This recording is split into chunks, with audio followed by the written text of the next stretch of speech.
Let me go ahead and check. Yeah, it doesn't. It just automatically makes us go live. It doesn't. It's I not the think we're same as it live. used to be. Yeah, we're live. We're live. Okay, cool. Hello, everyone. Hi, guys. Let me just go ahead and post this on the places. In the places. In the gang. Sort of a low-key Saturday episode today. We had a lot of content that we put out this week, and we still have a video for tomorrow. So it's been a busy week. It has been a busy week. Jesus Christ, yeah. Yeah. So we have a bit of a live stream for you guys today. A bit of a live stream. We have a live stream for you guys today. We have a show for you. Before we get into the show, the usual things. Happy birthday, Humphrey! Apparently, Shout out to Humphrey. Happy birthday. But also these shows and everything we do on this channel is brought to you by headphones.com. They make it possible for us to do all the measurements by sponsoring us to have the measurement gear. They provide all the gear that we review, not all of it, but most of it. Mm-hmm. And of course, they make it possible for you to buy headphones without worrying about return policies because they have a 365-day return policy. And that's super nice because if you think that you might want to consider manufacturer burn-in to be something to care about, you don't need to worry about that going longer than your return window with headphones.com. So the next time you're in the market for some headphones, check out headphones.com. And also I believe, they currently sell the Daybreak, or they will sell it again because I think they sold out like in the first day. Yeah, so we have our second shipment currently on the way to us. It should be here by next week. At least that is what the higher ups told me. So if you missed that first batch of stuff and you want to buy another one, you can. So yeah. And in terms of big news this week, that is absolutely the dominating story of this week is Crin's first full production IEM release. The Daybreak is finally out, and we did a review on it, video review, where we kind of went back and forth talking about it, and then I also did a written review for anyone who wants to peruse both of those pieces of content. Definitely feel free to do so before making any purchases or anything like that. Yeah, but that has kind of led us into today's topic, or headline topic, which is to kind of talk about the distinction between headphones and IEMs. There's what the difference is going to be in theory, and then there's what's actually going on in practice. And I think oftentimes we get caught up in the theory portion to talk about how, there are many issues with IEMs, but in practice we have to also talk about the products themselves and what has come out, especially in the more affordable price tag segment. And that's where the Daybreak kind of slots in. So my I guess initial take on this topic, I forget, did you title this neutral or better? I started with it neutral and then shifted it to better, but the topic on the screen right now is more neutral. Feel free to speak on whichever you want. I'm gonna go with better because neutral is just this. It introduces this weird variable, right? Because people don't. Sure. Yeah. And by the way, these topics, most of them come from the forum at forum.headphones.com. There's a thread there where you guys can add your own topics. Please suggest more topics. None of these came from the forum because we're out. Like we need more. So please, we do have a bunch of spicy ideas, takes though as well. There's a thread on spicy takes for us to. We also do. I'm saving those for a different piece of content, hopefully. But please suggest spicy things to talk about in the suggestions thread, which is in the description below. Yeah, if you have anything, because the well has run dry for us, and I'm grasping at straws. So please help a brother out. By the way, Kyle says hi, Groffen. Yeah, hi, boo. Yeah. So the question at hand. Are IEMs better than headphones? Again, I go back to theory versus practice. The answer in theory is no. The answer in practice is probably. Like the issue that I have with it is people are not aware of the problems to do with IEMs, just because there is so much inertia behind the IEM world, because Mhm. that's where the exciting product releases are. So people Typically, yeah. do get, yeah, exactly. So, which is fair, but it's also easier to bring an IEM to market. So it's, and also I think that at least part of this is because the use case of IEMs actually opens the door to a lot more people getting into it, because they're more portable, they're more, all those sorts of things to do with IEMs, right? Mhm. So that interest and excitement behind new products coming out in the IEM space, I think, has created this idea that IEMs are better. And I don't think that that's without merit, because I think in practice, the fact that you have so many more releases means that that market has just gotten so much more competitive over time, especially over the last several years. So it would be, I think, missing the mark to say that headphones are better. I think that in practice, with the products that you can actually buy, um, I would say that IEMs are better. But that doesn't. We have to then also acknowledge, the problem as well with IEMs, which is people are not aware of the issues to do with acoustic impedance, um, and the in situ performance that they're getting. And you touched on this in the last stream, uh, which is, there's so much of this competitiveness to do with IEMs that is spurred on by how people are, by the graphs, right, by how things measure. And uh, this is the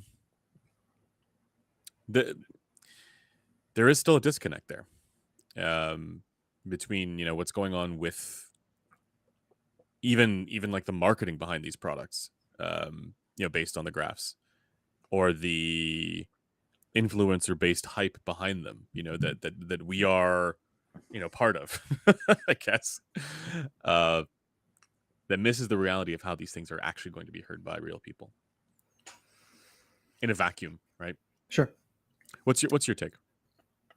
Um, yeah, I mean, it I think my take for myself versus kind of like a more objective, um, uh, world spanning answer, I guess, is I think I prefer headphones to IEMs, but it's not really due to their sound quality. It's due to their comfort. Mm. Just don't like having stuff in my ears. You don't like having a piece of gravel stuck in your ear. I don't. Um, But okay, here's if you have, like, pick like an IEM that's a decently competitive one, and pick a decently competitive headphone. As far as the EQ that you need to do to make it perfect for you, right, your goated EQ, which one ends up being more challenging to do? Headphones. Really? Yeah. And why is that? More narrow band resonances and dips in the treble. No, but I mean, as far as like being able to predict what it's going to be for yourself based on the measurements.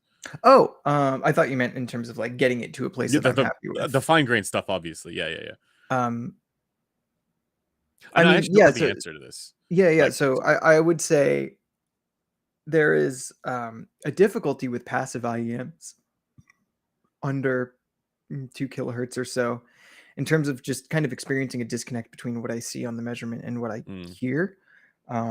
And I think it's load dependent as well. Like I think it's different between different IEMs in a way that may not be shown on measurements. Um, but I think in general, um, that stuff can still be addressed with fairly simple filters, in terms of their shape and like the how many of filters them there themselves are. are easier. Yeah. Whereas basically, like I have very few problems with headphones under 3 kilohertz, frankly. Like, it can be maybe like a little overwarmed in the mids and maybe not have enough bass or whatever, but like these are very small issues. But the issues in over ear headphones that I experience in the treble are both bigger issues on average as well as harder to fix with EQ than with Mhm. IEMs, because IEMs have a more well-defined behavior Yeah. above 3 kilohertz or so. I Um, guess for me, the issue is, uh, more to do, like, obviously, I think that the acoustic impedance issue with IEMs is a big one that is just sort of like this big obscure cloud to do with that product segment. Um, that is less of a problem with open back, low acoustic impedance headphones. Um, Mhm. but I think the other part of it is still the pinna bypass issue. And so, like, if I have, and for us, it's easier to do, I think, because we have a general sense of how, you know, our Sean Olive's quibble notwithstanding, how our issues may relate to what we see on a graph, where compare to the way that measurements are done on a gross, KB5 or a B and K ear. But um, I don't think that that's as easily done by the average person just looking at a graph. Yeah, I mean, so to be clear, what I'm saying is easier in an IEM is not getting it perfect, Mm, but addressing the obvious issues, which are the peaks. Um, I feel like it's easier with IEMs because once you address those peaks, at least me personally, I don't experience any massive like dips anywhere with IEMs. Like that big dip you kind of see in the mid treble seems to just not be a thing for me perceptually. Like anytime I see a dip like that, I get a little bit worried that I'll hear it, and I almost never do. So I don't know if there's just like some sort of thing happening in my ear canal that hmm causes that interaction dip to just kind of be less in magnitude, or if there's some other thing going on with maybe hearing that dip against my HRTF and it being expected, so it's mm. fine. I just find with Maybe, headphones, a maybe lot of you what I just have to prefer do it is that way. correcting dips, whereas with IEMs, I basically never have to do this. Mm. Um, that Yeah, I don't said, know. I do agree, obviously, that because we don't know our HRTFs, we meaning anyone who listens to IEMs, doesn't know our HRTFs and doesn't know how it's acoustically responding in our canal. There's kind of a doubling effect of Yeah. problems. It's pretty hard to know what level will be appropriate or what shape will be appropriate up there. Yep. Um, And no interaction with the pinna makes it so that matters. Like, that is an important thing. yeah, I Um, mean, the thing is, like for a lot of listeners, maybe not the majority, but for certainly some that I've run into who have this information, um, the modal features are just in such a bad spot that it'll never really be close to their HRTF anyway. right. And yes, I'm thinking about you in particular, or like Marcel in our Discord, because y'all have such long canals and your like length mode peak ends up so low, like around 6 kilohertz. Like that's, at least from what I can see, that's basically always a place where human HRTFs won't be peaking in actuality. Like they'll be dipping usually, Mm. or at least Which in makes the it a middle problem of for a IEM valley. specifically. What? Which makes it a particular problem for IEMs. It does. Yeah, no, like it means that you are unlikely to find an IEM natural in the treble, Yeah. period. Which, Or, well, unless it's something that has such, like, it unless it's has something that specific. specifically accounts for that, Yeah. which Yeah. isn't common. And Yeah. Well, I mean, it makes sense yeah, why those dips are typically that you see on IEMs, like even on the Daybreaker, it's typically around 7-8 kilohertz because that's yeah, it's right. It's right after the length mode, it's after the typically. after the length mode for me at least. Yeah, But yeah. yeah, it is. It's tough. It's a tough circle to square. But even with those issues, I do find it's kind of tough to uh sit there with a straight face and say that IEMs are worse than headphones, because when it comes to headphones, the options for reasonable, Yeah. accessible, neutrally or normally tuned, or even just like reasonably tuned fun options are just not nearly as plentiful as they are in the IEM sphere, and certainly they're more expensive across the board. Yeah. When I was doing my testing for the Daybreak, I didn't write this in the review, but I actually was testing it against the Truthier Gate, hmm um, which is like $20 single Is that the one that's DD. like this USB-C for the termination? Oh, that's a No, different one. Yeah, that's the May, I think. Is it? Yeah, I don't know. I've never had that one at home, but um, there were things I preferred about the Gate, and that's not to say that the Daybreak isn't roundly better overall, because it is. Um, but the fact that at $20 you can get something that may not be perfect, but is better than most closed back headphones, Hmm. is better than a lot of open back headphones, um, and is small, easy to take portably, has the benefit of isolation for when you need it, Yeah, exactly. is still I mean, reasonably neutral. Like I don't know what argument there is in favor of headphones when only like one or two lineups of headphones really represent the same level of value for money, versus all of these solid IEMs out there. oh, but I think you said it earlier, right? Like the not wanting to feel like you have a piece of gravel stuck in your ear. Yeah, I mean that is true. However, most of these headphones also don't do great in Yeah, terms of comfort anyway. So it's like, yeah, you know, yeah, they are better, definitely. And I'm definitely spoiled, and it's kind of hard to compare because this headphone is so much more expensive than all of the other IEMs I typically review, and they are like 3 orders of magnitude more comfortable.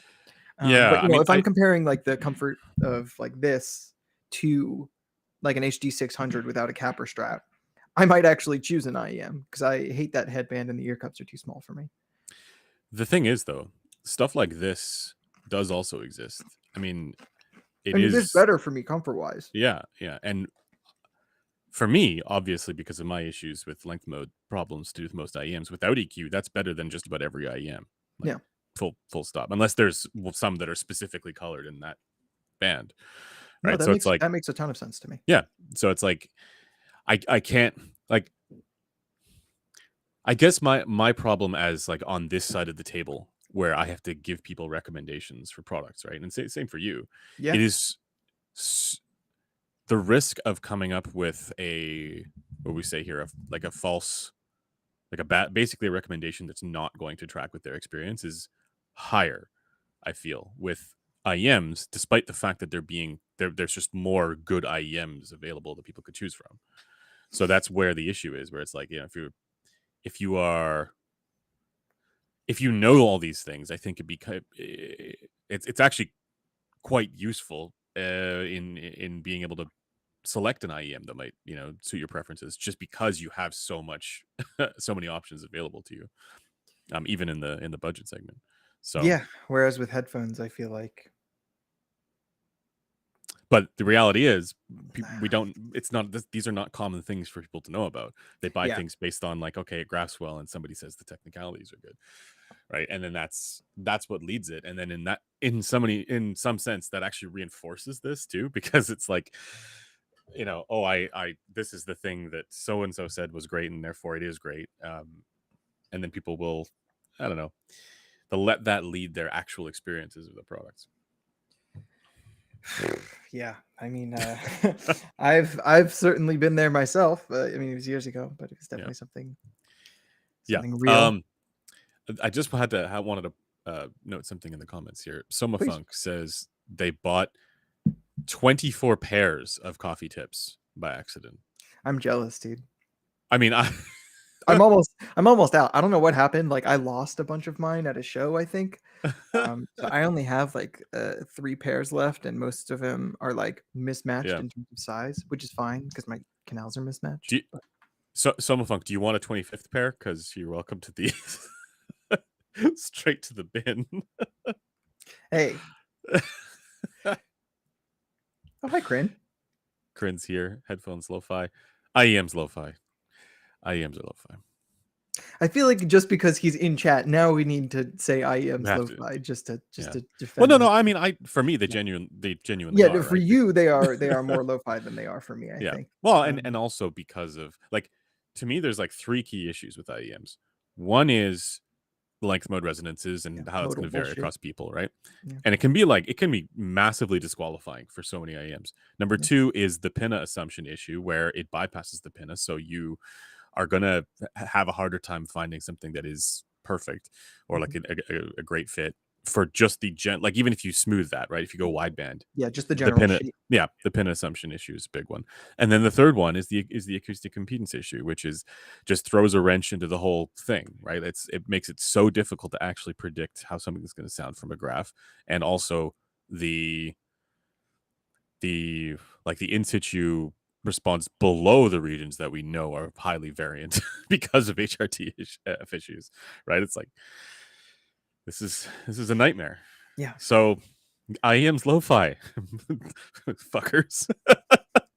Yeah, but I think that opinion is one that, um, at least because I kind of share a lot of what you're talking about, is one informed by EQ being a regular part of the process. Like, part of why headphones are better for my personal use is because I'm EQing Hmm. and only needing to care about one region, the treble, in terms of making that like an ideal fit for me, versus oh sorry, not versus, but like, whereas under 2 kilohertz, let's say, I can trust basically what I'm seeing when I measure my headphone, within reason. Obviously leak is going to change things, and it might not be perfect, but it'll be a lot closer than the consistency I get between different IEMs that measure the same in that kind of under 3 kilohertz band.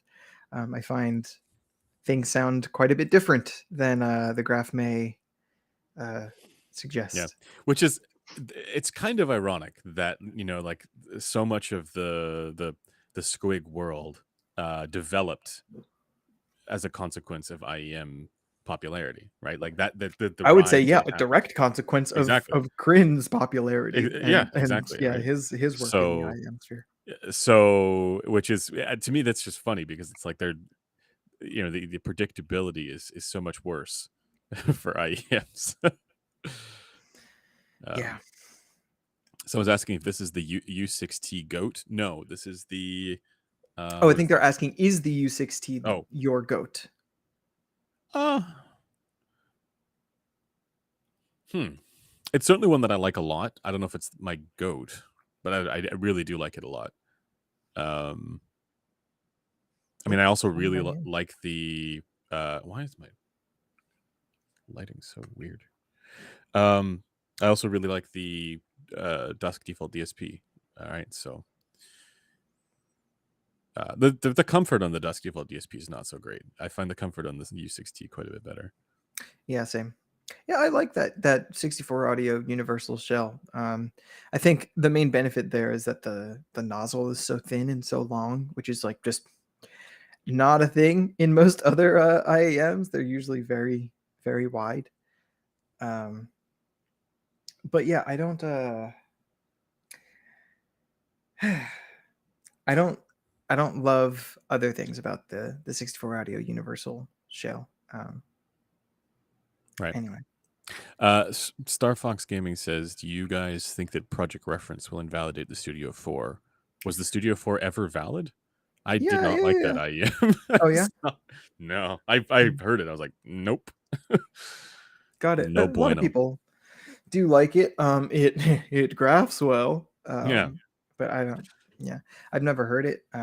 It's a 4BA sealed IEM with a reasonable mid range tuning. I think I've seen a lot hated of the unit treble. variation on those. Oh, it could be. So Yeah, some of them do look really good, and then other ones do look not as good. yeah. As far as like reference invalidating it, I mean, it really depends how it ends up. Well, I don't know. I I don't know don't. that it was ever like the thing to go for at, and I don't mean that it wasn't. I just don't know how people thought of it, right? I don't know.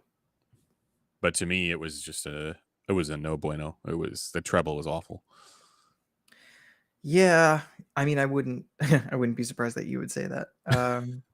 Well, no, especially because I feel like Am I thinking of the same IEM? Like, I don't know. It's a hold soft on. This ears is Soft Studio Ears, right? Yeah. 4. Soft Yeah. Ears Studio I 4. wonder if you're thinking about like the volume or something. No, no. Let me just see.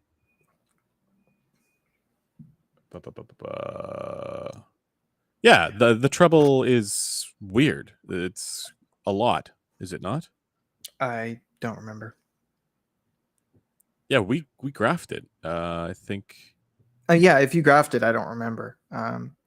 I only barely remember other people's measurements, and I only remember it under like 3K or so, where it's like kind of Mm. base light, but like within kind of the realm Yeah, of no what issues with the current rest of it. targets are saying is good, I guess. Yeah, yeah.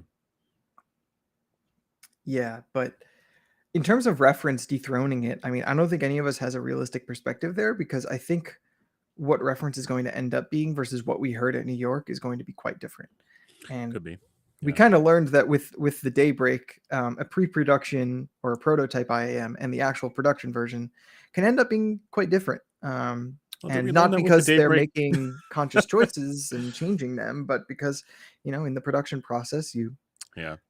get more consistent and optimize and stuff like This that. is So just a fact of audio product development generally, right? And it's something that yeah, often I'm not saying everybody's doing this, but there are often products that get showcased at trade shows where you try them and you go, "This is amazing," and then the production unit doesn't end up being like that, and then people will, uh, they'll be, "Oh, but you said at the show it was this great thing." It's like, okay, there's the whole bit about like, well, show impressions are not reliable, but that's another reason why is that you don't know if you're listening to a production unit or a prototype, and that can be a meaningful difference. yeah. And like, to be clear, at the show, Daybreak was my least favorite by a considerable margin. Like, Same. it was not close, how much less I liked it. Yep. But there was a big difference in the mid range between that prototype and the units you and I reviewed ultimately. So Yeah. yeah. By the way, Awab says hating on IEMs without Blaine is a crime. I agree. He's our resident Who's that IEM guy? hater. Um, I, I'm stumping for headphones here because but despite that, wearing an IEM and Griffin's wearing the headphone, even though he's more of an IEM guy. yeah, I mean, only as of recently in terms of like actually using them regularly. Like, Yeah. I after my whole uh, review period of just listening to the Daybreak, constantly. I finally took a break and came back to headphones, and I was like, yeah, headphones are dope. But only because I've EQ'd these within an inch of their life. Like, and then I went back to the Pure, and I was like, oh man, I could listen to this with no EQ. That's pretty cool. There is another element which we're not considering, which is all the rest of the stuff in Axel Grell's slide. That headphones, you know what I mean? Yeah. Did you? So you were at the talk. Yeah. Did you see the video that I don't know if he put it out, but it was of his talk, and it had like the worst audio in a YouTube video I I've ever heard. I don't know if I've seen that video. I've seen other videos that they've done, but that it doesn't surprise me. Mhm. But his talk was many parts of his talk were very good. Yeah, I And then enjoyed it overall. There were definitely plenty of head scratchers. yeah, Yeah. but apparently, so like, are you talking about the one that we filmed at? Um, what No, was it? this was at Munich. So right, so I was gonna say I didn't see the one in Munich. I saw the one obviously at Blaine told me it was the same talk after he watched it. okay, So, but Axel told me it was a bit different. It was more oh, refined at the one at Munich. But anyway, like I I was at Munich, so I think it was it was something like I didn't go to the talk because I'd seen it before. I was like sure. expecting it to be the same, but then he was like, "Oh no, I made some changes and refined things a little bit." Maybe also because Dr. Olive wasn't in the audience there. Yeah, So Mr. Smitheroons gives a good summary in one sentence. He had a yes, series of hunches of more stuff that affects perception of sound. Yeah, and I well, think a some of lot it of those aren't even. hunches are very reasonable Yeah, some of or that's not even actually proven. hunches. Yeah, Like yeah, yeah. yeah, the ones that are, I guess, acoustically interesting or question marks, I would say, that I believe he is in the process of testing are things like the angle of the sound of the driver relative to the ear. That's Mhm. one. The openness is another. So like the well, acoustic impedance is as separate from frequency response. Very interesting. It wouldn't be unreasonable to imagine that openness is a massive factor for how people actually perceive these products. But we also Mhm. don't know, like acoustic impedance also has an effect on frequency response, often in situ. So it's like separating that is an interesting thing. Uh, Did you see that Ratings had finally yeah. released a review of the OAE one? Oh no, I didn't see that. I saw they did their thing about why time domain stuff doesn't matter.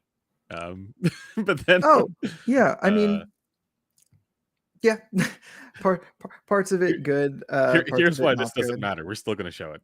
No, I mean, I think in that update there were a lot of really good It was good. changes that they've Yeah, made. yeah. That was not one of them. No. But no, the reason I bring it up is because so you know how they do that like PRTF testing, which they didn't get rid of, by the way. One of the things now they're not calling it soundstage anymore, which is Okay. cool. Yeah. Definitely a good change. And you know, it's just another measurement. It's just another data point. Well, Uh, for you, but you know how people interpret that. With if there's any sort of like suggestion that this if there's might a yeah, impact, yeah, yeah. it's like people will take that and run with it and take all kinds of conclusions from it. That Yeah, are but not. like they don't mention it as like soundstage at all. Like Yeah. it's not about that. It is just PRTF and measuring that kind of transfer function.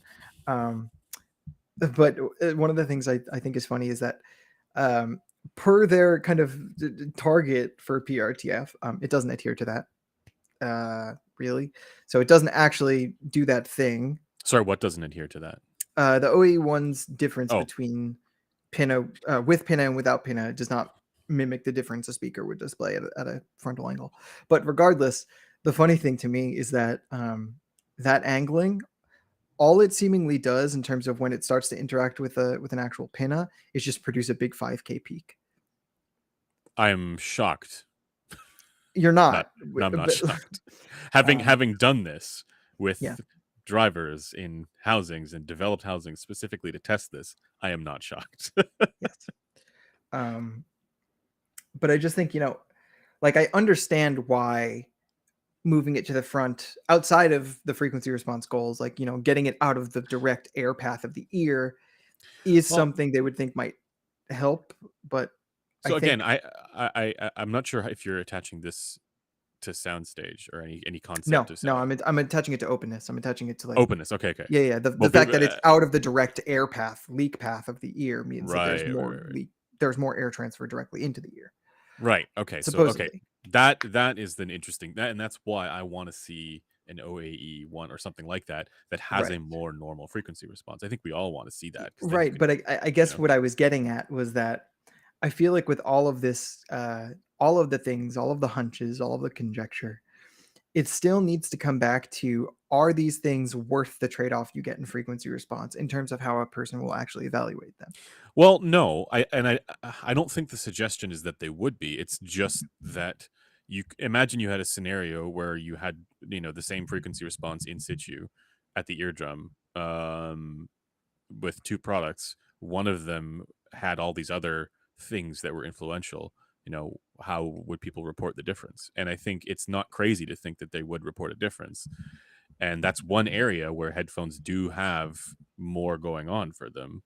Um, you know, potentially positively, right? So um, we don't know what the effect would be, or if it's always going to be a positive one. And I can think of all kinds of scenarios where it wouldn't be. For example, if you are in a room that has a higher noise floor, that's worse.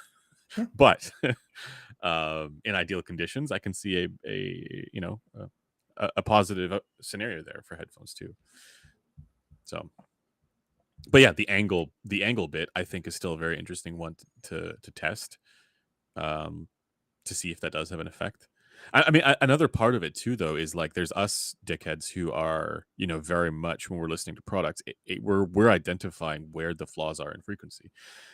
There's a more kind of like I remember I was having this conversation with Ryan, actually, our one of our fearless leaders, where I was noting something to do with a an issue of specifically around 8 kilohertz with a product.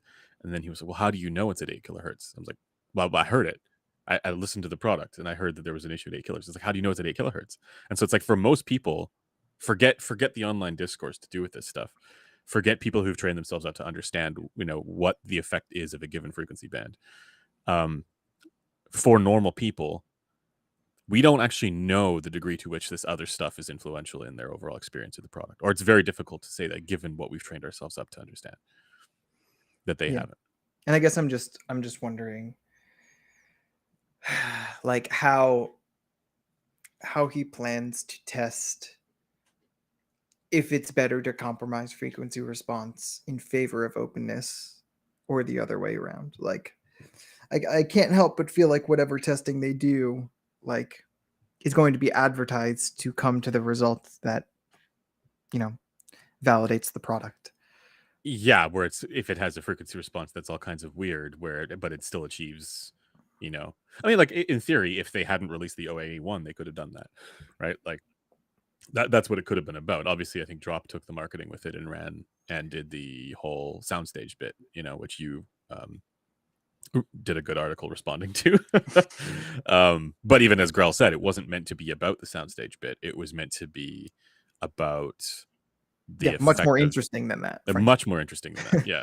So, yeah, like I don't know. I do think also with a product like that, like there's one thing on the research side of things where there's questions about like how do you actually test this phenomenon, control for frequency response at the eardrum in situ, blah blah blah.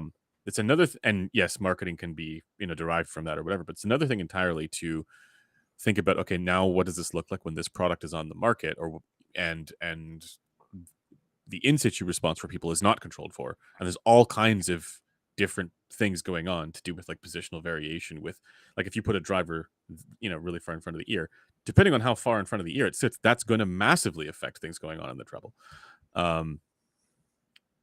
So I think it's a difficult thing to explore. And IEMs are much simpler. Yeah. Like, and I think Grill is a specific case where he's someone who's already made all of these great products that have been lauded for decades at this point. So now he's trying to do Yeah. something else, trying to do something different. I feel like what's happening in IEMs right now is kind of everyone's trying to come out with something that has the kind of universal or near universal praise and appeal and longevity of something like the HD 600 or 650, which kind of is what I think should bring us to our next topic, if you're yeah. if you're down. So specifically, are IEMs on the verge of outright beating mid-fi headphones like the HD 600? And I think, especially with these two that have come out recently, I think there's a compelling case that they might. Fuck And no. even with things like the headset, I think there's a compelling case that they might. I just have to address Metal 571 in the comments or in the chat here. If you could be any frequency, which frequency would you be? That's a good question. 6 kilohertz, obviously. No, I would not be 6 kilohertz. You would. No. You would. Just because I hate 6 kilohertz. Yes, I exactly. think you would be 10 kilohertz. No, you would choose to be the frequency that can inflict the most misery on your own self. The suffering frequency. Yeah. No, I would not be that. I would be 100 hertz. It's a good frequency, except Resolve hates low mids, so I don't know why you're saying that. Because that's a bass frequency. Oh, yeah, I guess it is bass. Yeah, 100 hertz is firmly like bass. Yeah. Yeah. Super Review says 1.5 kilohertz. Damn, roasted. 1.5, that's a good answer. That's a good answer. You know what frequency I would be? Of course, I would be 3 kilohertz. Of course, I would be 3 kilohertz. You would be 3 kilohertz. Of course. Yeah. because IEMs are already lo-fi, right? So it's like I don't need to care about 6 kilohertz. Really, what I care about is 3 kilohertz. You can be 3 kilohertz. I'm going to be 2.7 kilohertz. There you go. Okay, sure. That's yeah, just as good. Okay, sorry, to get to the question. So getting back to the topic, I think the forever complaint with the HD6 series is, oh, it has no bass. Oh, it's too dark. Oh yeah. Oh, it's shouty. I feel like there are products that fix all of those issues and have comparable neutrality in the mid-range, and really the only thing you need to deal with, and they're less expensive, which, like, it's a good cannot question. be overstated. And the only thing you have to deal with is the fact that, like, the treble might be different in a bad way than most over-ear headphones, and that even the mid-range, while in a lot of cases I actually think it's better, um, you're still like limited for options for what you can get as far as like pairing that mid-range with other things. We're saying And no EQ here. Like yeah, just oh, absolutely. yeah. Yeah. Yeah, I just think they are on the verge of outright beating mid-fi headphones like the HD600. Like for the people who don't find the HD600 to 650 have enough bass or enough treble, Yeah. like IEMs are better For sure. at this point. I agree, but I actually think that that kind of is not the right comparison because of the HD600's deviations from perceptually even tonality. Like Like I what? actually think a better target for this might be something like the HD 550 or 505 or Well, I think those more easily get beat by IEMs even. more easily than the HD 600. The HD Yeah. 600 gets more easily beat. No, the HD 550 and 505 get 550. more easily. Yes, Yeah. and I think that's what I'm saying. So there are unique things about the HD 600 and 650 that IEMs are not doing necessarily. They're not even aiming for that. Whereas Not yet. HD 550 and 505 and that kind of thing, there is a little bit more. Or even like, I mean, I know you don't like the HD 560, but like that's a good example of like IEMs have clearly beaten that, you know? Yeah. So even for somebody like me who is like more into headphones generally, Yeah. it's I have a hard time like that's why in many ways the newer-ish products that are coming out in headphones that are genuinely good need to be very good. Because the rest of them just don't even, it's not that they don't compete with other headphones, it's that they don't compete with the much less expensive IEMs. Not even close. Yeah. So yeah. Yeah, and like I feel like IEMs and headphones are kind of on inverted paths right now. Where because the HD 600 and 650 already exist, the quest is for more bass and maybe a better approach to treble as well. Whereas IEMs are the opposite, where they have no issues with Yeah. pumping a bunch of bass and treble into an They're IEM, and still it's trying kind to of figure more out the about rest of it. it's more about kind of finding that Yeah. maybe more equilibrium, Yeah. even attention type of tuning that I think the HD 600 and 650 represent more to, I think, Yeah. people who like them. Yeah, and in a way, so much of it goes to like, okay, the people who care about that stuff are still probably going to gravitate towards HD 600 and 650s versus people who care about bass and treble Yeah. are gonna, well, specifically bass, right? They Yeah. don't have a reason to. And Super says more bass and a better approach to treble. Meze, hold my beer. Yeah. But I was thinking about it when I was listening to this last night, and like, I want to remind everyone of how biased I am when it comes to this pair of IEMs. Like, That's they the didn't. pure, right? Yeah, this is the pure. Yeah. This didn't come out perfectly, but I do enjoy it. And it's not perfectly neutral, but because it's a your coloration favorite, that I vibe with. you love Mudfi, that's why. I can vibe with some mud now. Yeah. But I was Just just listening to it and I was thinking about like under $100 in headphones is a fucking wasteland. There oh is yeah, nothing, like nothing. it's Like like there's you have there's HE the cost 400 stuff FE which you costs, hate, yeah. Yeah, I mean that's and then there's like JBL closed back headphones with terrible building comfort, and they look harmonish on a graph, but like the treble on those headphones is rough. yeah. Um, Hey, you have the U Green headphone. I do have the U Green headphone, which it's kind of like the JBLs. I would say it's probably a bit better, honestly. I Yeah. think it takes a more interesting approach to mid range that audiophile listeners who want Yeah. their slam and their detail and their soundstage will just find more interesting than the JBL stuff. Yeah. They're equally coupling sensitive though, and they suck in terms of actually fitting on my head though. Um, what's that one from Moondrop that's $80 that I Edge. hate? Edge, right? Okay, I forgot the name. I don't know. I think Edge gets bodied by even like the Truthier Gate. Honestly, Oh, like 100%, yeah, 100%. That's not close. yeah. Um, okay. I don't know. That's all just to say, like it's like headphones as a market space are so lucky to have the Sennheiser HD6 series and like even like the 550 or whatever. Because like if they didn't have that, if those things didn't exist, it would just be a market full of compromised garbage. In my Yeah. opinion. In my opinion. I want to be clear. If you like your headphones, that's fine. I have a lot of problems with basically all of them. Um, Whereas, as much as I am biased to be a headphone person because I prefer the comfort and the presentation and all that stuff, I just can't help but admit IEMs are fucking slapping. They're slapping them silly, and it's not looking like that's going to change anytime soon because Hmm. headphone manufacturers are still fucking playing around in the kiddie pool, like I not even I bothering to get wonder. sound right. Whereas Yeah, IEMs are like the whole marketing story of the last 2 years is IEMs are going to start getting really good, and we're starting to see that delivered on at yeah. frankly unreasonable prices.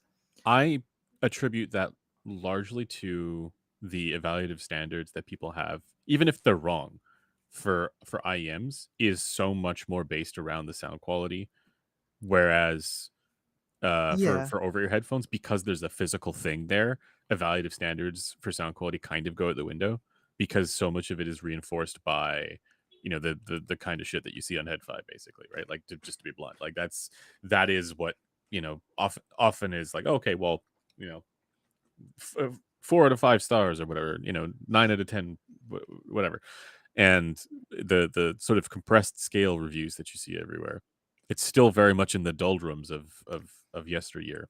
Whereas IEMs, it's like it's to the point where those products use frequency response and evaluative standards in their fucking marketing material, whether or yeah, not they get it right. So it's like yeah, that's because sound quality is really the leading factor there. Um, that's probably why, and it's also cheaper to produce, right? Like it's cheaper to produce an sure, IEM. sure. Um, Yeah, no, I so think that's a really good point. I think that they're using it in the marketing material, whether or not it's actually used properly or accurately or whatever, yeah, is an indication that I think the IEM market is in general, um, s- like actually because it's so much more competitive. They need to resort to things like that. Whereas because the headphone space is so, um, it's just a few brands who I have been there for like 10 years and there are are are exceptions. I actually think that you're specifically thinking of like the audiophile brands, but with headphones, this is the stuff that is doing the yeah, same thing. no, the It's gaming sphere is actually improving, Yep, and like we're the seeing. consumer over ear space is improving. Yep, It's just audiophile brands don't that's the need to actually improve their product because people that's just keep exactly it. buying them anyway. That's exactly it. Yeah. And that's not to say that there aren't issues with the gaming products still too. Like there are. But you can Of see course, a very clear trajectory of improvement where in many ways the audiophile world has really stagnated. And I have to, this is where I give a nod to the Odyssey Maxwell coming out, because I feel like that really made it so that the that gaming kicked market the had to be gaming stuff competitive. into gear, 100%. 100%. Yeah, 100%. Yeah. need the Chai 5 Renaissance in the headphone world. Look, man. Well, they're trying. I mean, they're Yeah, they're trying no, and failing. Let's be yeah, real.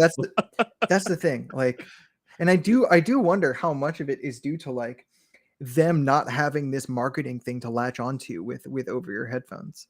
Like, in over ear headphones, I feel like we're all pretty much content with Harman's research, having a good result and, producing something that most people I think find reasonable. Mhm. I think because there's been this giant push in IEMs towards this new thing, there's been something for marketing to like latch onto, but for headphones, there isn't that. So Mm. it's really just about, are you doing a Harman thing or not? And if you're not, But then in many ways, they're not. In many ways, it's like they would be benefiting themselves by even just paying attention to how the tuning ends up. Like the in thing so the many ways, thing they're is just though, not. Harman doesn't really give any guidance achievable unless you're like a madman like Dan, in an open back headphone. But even then, like your defining characteristics are not necessarily the things that are like. I'll just put it. There is generally confusion around what that even is, what that even like what Sure, the yeah, term no, even but should like be. even just past the nerd stuff, right? If I'm like an engineer working Mhm. at Moondrop or something, and I'm creating a headphone, and it's going to be a planar or a dynamic driver or whatever. I look at Harman, I see that bass shelf. I'm not going to be able to achieve that acoustically. How much use does this target actually have for me? Well, So it's like, I mean, I would say that it would be a mistake to try and tune anything to Harman generally, right? Like if you're trying to match Harman, like the line that I've gone with is it's a great tool for evaluating headphones. It's not necessarily what people should be tuning them to, right? Like it's one option, but there are many options that you could be tuning it to that would still fall within that I'm bass to not treble sure I delta. agree. Okay, well, but Um, here's the most obvious reason why. Uh, if you were to tune it to Harman, you're going to wind up with all kinds of products that have real problems in the treble because of the smoothing of the Harman. yeah, no, yeah, to be clear, I'm not saying it needs to be perfectly smooth on the graph to Oh, Harman. you're saying I'm just use the saying advanced Harman. I'm just saying the broad strokes, I Yeah, but think. that's not what people are doing when they're using that as the evaluative. You know, Well, yeah, like when you're Dan, like you're yeah. trying very So hard yeah, to adhere to the curve. But no, I think there are like I actually think JBL is one of the brands doing this where they treat it more like what it is, which is just a general guideline, and then they follow it in the bass and mids, and then the treble, ends up unfortunate. But I do think a lot of true. consumers are probably still going to find that okay as long as they get actual bass. Yeah. Corinne says one day I'll make an open back headphone with a bass shelf. Mark my words. That'd be There dope, man. there are the Noir XO is has a bass shelf. The I think Dan's stuff, the stuff that has a filter in it, typically does. Are you still gonna review that, by the way? I need to get it from Doug. Got it. He's got to ship it to me. Got Um, it. Oh, by the way, I think he shipped me the camera. oh, So sick. Okay, yeah. then Anyway, but yeah, that's all to say that IEMs are like within a year of it being a lot harder for me to recommend something like the HG600 to a person who would be okay with IEMs. mm, Because like if Crin's reference comes out and it's like less than the brand new MSRP of the Sennheiser HD600, there are still things that an HD600 is like probably going to be better for. Like if you're uh, like this is not specifically targeted at Crin or his products, but it's just about kind of inexpensive IEMs in general. The Sennheiser is going to be more user serviceable. It's probably going to last longer as well. Just because that's something we know about this line of headphones. They are very durable, and they are very user serviceable. oh, that somebody makes a good point. Focal What's that? Hedenis exists at just under $500, and that is an open bag with a bass shelf. Yeah, I mean, to be clear, I actually think that headphone is probably underrated in terms of our discourse. Well, I think, that's what I'm saying in terms of this like particular yeah, yeah, discussion about IEMs where they can do that. I will say it doesn't have the same kind of bass shelf that like you can get a lot it more bass doesn't. in I mean, IEMs if you're it also has slightly trying to. wonky mids and treble. But I think like a normal person, like who isn't like Yeah, a yeah, yeah. loser, would probably find that product more enjoyable than a lot of audiophiles do. Yeah. Sorry, it was Um, on sale for under 500, I think. I think something that like would make that. sense. MDR MV1 is another example where I think again It's that's not a not bass shelf, but it is bass boosted. it's It is it's a it's basic. Yeah, yeah. it's got And plenty. OAE1 technically. Yeah, but the issue is like that sounds bad. Like the other two, like I Yeah, could that's see an true. argument for a normal person. I really cannot see an argument for the OAE one Yeah. for anyone Yeah. unless they are specifically ensnared by the marketing or the mission there. Um, but regardless, those are going to be more expensive than like a Cranier Daybreak. Oh yeah. And frankly, I think the Daybreak sounds better See, that's than the thing, both of Crane. them too. Your mission is going to be to make an open back headphone that's non-stupid for its mids and treble, but also has a bass shelf at the same price as the Daybreak. I think realistically he just has to beat like the I know. I'm just MSRP of the I'm 60. just saying for this discussion, right? Because we're talking about the fact that these IEMs are kind of eating the lunch of a lot of the existing mid-fi headphones. The staples there. Yeah. Okay, 3 years. All right, in 3 years we'll. Oh, 3 years? Okay. I'll hold you to that, dude. Yeah, Because I want whatever you're gonna make. whatever you're cooking. Yeah. Yeah. But yeah, no, I was going back and forth with this after I published the review. I went back and forth with this and the MV1 and the 550 and the Azuris. And the Azuris was the only one where I felt like they were kind of on similar footing, but the Azuris is actually less comfortable and I need a capper strap for it, and it's like more than twice the price. Hmm. And frankly, it's a lot less conspicuous because it's like that bright blue color. Um, I and for don't like the color. I I love the color. much prefer It's just less. the lenses look. It's just something people are going to notice more. Yeah, Um, but it's also like undoable for hot environments. Like right now, I can't wear an Azuris for like more than 20 minutes because it's just hot outside. right, But the Daybreak does not have that issue. right. So That's definitely true. yeah, I don't know. I'm just finding that after testing, even this IEM, which like I like, isn't really perfect for me. I'm still finding that compared to stock headphone responses of like headphones I've all reviewed positively, it's pretty clear which one sounds better and which one I think has less caveats in terms of cost and fit. So yeah, Provided you have length modes in the right spot yes, of course. So again, that's a judgment that is individual to and are me. using the That coffee may tips not be and what and using the coffee tips. and using the coffee tips correct, which yeah, gotta send Crin some coffee tips so he can make his judgment. But Yeah, no, and yeah, I completely agree. yeah, It's for me, I have the complete opposite perspective, but I can understand why you would get there, right? And I think for people who are in the blessed length mode, category of listeners, I think that holds true. It's yeah. I don't know. um I think the Daybreak coming out right at the same time that the 105 Silva did really oh, it put that in your head. Yeah, is what made me think of this topic it's for today's this stream. Because like this I feel like the Silva is like the exact example I'm thinking of where mhm. like I'm just the the funny thing despondent about that, about the headphones that are coming out. if you look at the Silva relative to the Harman target, it actually looks pretty good. Of course it does. This is kind of making the point that you're going to end up with products that are inferior if that's what you're trying to do, or if that's what you're only indexing for, right? Um, Yeah. same with the I saw Amir's review of the AER where he recommended it. I was like, this is like a really really bad sounding headphone. What are we doing? Like, what is happening here? Yeah, and I feel like with both of those, the problems kind of are largely at least in the treble. So like Oh yeah, oh, it's ear it's gain hard for plus. me to say they're outright bad because I know I would hate them, but like Yeah. other people clearly don't.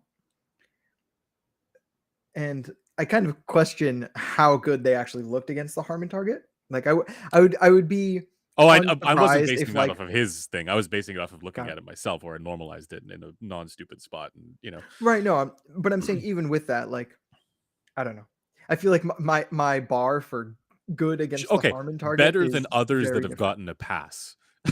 Okay. Okay. Like I agree that if you actually do a more like thoughtful reading of that graph, it doesn't look great because you're like, okay, like I know what this is going to sound like, and no, Right.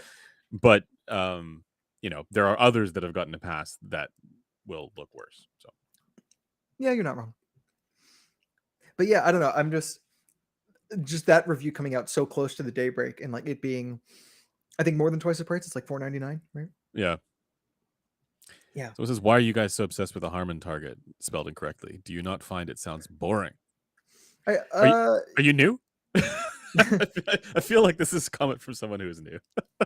okay, so just real quick, there is basically no real peer-reviewed science in the realm of headphones that isn't done by Harman over like the past 20 years, let's say. Like there's maybe a few from other people like Gaten Lorho, but like in terms of publicly available research into the preferred sound quality of headphones, it's basically just Harman. So any discussion about, I think, what ideal sound quality is, it's reasonable to at least include you know, some of the stuff that they have found. We are also critical of a lot of things in the Harman work, and also the way people have used it, and misused extremely critical of the way people use it. Hi. But to the heart of this person's question, which is, people have this question: do you not find it sounds boring? The problem, I think, here is that people actually don't know what the Harman target sounds like. Yeah. So if you've heard a headphone that seems like it might, be Harman, sure, you've used an EQ profile that is meant to make it Harman-like, you still don't really know if that's what you're hearing. Yeah. And Aura says Harman research is so much more than Harman target, which is true. The target is like the narrowest possible view you can look at it from. Mm-hmm. And what it actually is like a decades-long project, or decade-long project to figure out headphone sound quality. Somafunk says Harman is shouty to me, but as a baseline to judge from, it's very useful. 20 years ago, buying headphone or buying anything was a gamble. So that's certainly true. And if you also look at the that was it the method of adjustment study? No, the other, but it was in that same presentation that Sean gave at Can Jam, where he tested for ear gain with bass and treble filters, which was my gripe. But anyway, he tested for ear gain and found that there was quite a bit of variation there as far as what people preferred. So it's totally reasonable to like, if you don't fit with the whatever is the mean or the median, right, for ear gain, it's I'm probably less than the median or whatever or mean there too, right? So makes perfect sense if you look at the rest of it. Yeah. But what you're saying there is totally true. It's like if we didn't have that research, we would like even the conclusion that people should take from it, which is people like a bass to treble delta of around 10 dB or whatever, like 8 to 12, between 8 and 12, something like that, right? Even if you just take that is already putting people down the right path, or like a much better path than ever before. Welcome, James. Yes, I'm sorry, I didn't mean to single you out with that. It's just we've been very critical. Good question. It's a relevant thing. I think there is a general sense of like, we use measurements, so therefore we must be Harman stands. But yes, for the kind of material that we put out, it's very much not the sort of like Harman dogma style of evaluations and the discussion pieces that we put together as well. I mean, I think we have a video on the channel titled "Saying Goodbye to the Harman target," and we haven't used it in over 2 years. Yeah, and it's only looking like we're going to further deviate from that kind of norm. So stay tuned for that. But yeah, in general, I actually think, like, if I had to think of headphones that actually I think would sound the closest to the target that was actually heard in that research, I actually think it would be the Sony MDR MV1. Because it has more energy in the low treble. Yeah. Mid treble. And oh, sure, yeah, that technically it's mid treble. Yes. Yeah. Hey man, that hit me in oh yeah, no, it's not gonna work for everyone, that's for damn sure. But no, I think you're right, based on the new, just a sense of what the actual, not giving away trade secrets. Gianluca Tarona says, do you always kill the length mode peak when you EQ an IEM? I just did that with my Hype 2 at 7.5 kilohertz and it worked great. Often, yes. If I am EQing and I'm going for like a full wash, a full clean, I'll EQ the length mode. It usually ends up around 7 to 8 kilohertz, somewhere in that neighborhood. But then once I EQ that down, I find that's when the upper treble reveals itself to be especially forward. So I do think part of why upper treble gets a pass in a lot of IEMs is because if you take that away, the length mode is still there. 100%. And I know that matters a lot for you specifically. Well, but this is also why, we complain about the ridiculous tunings of upper treble in IEMs and that trend, right? There's always a ton of it.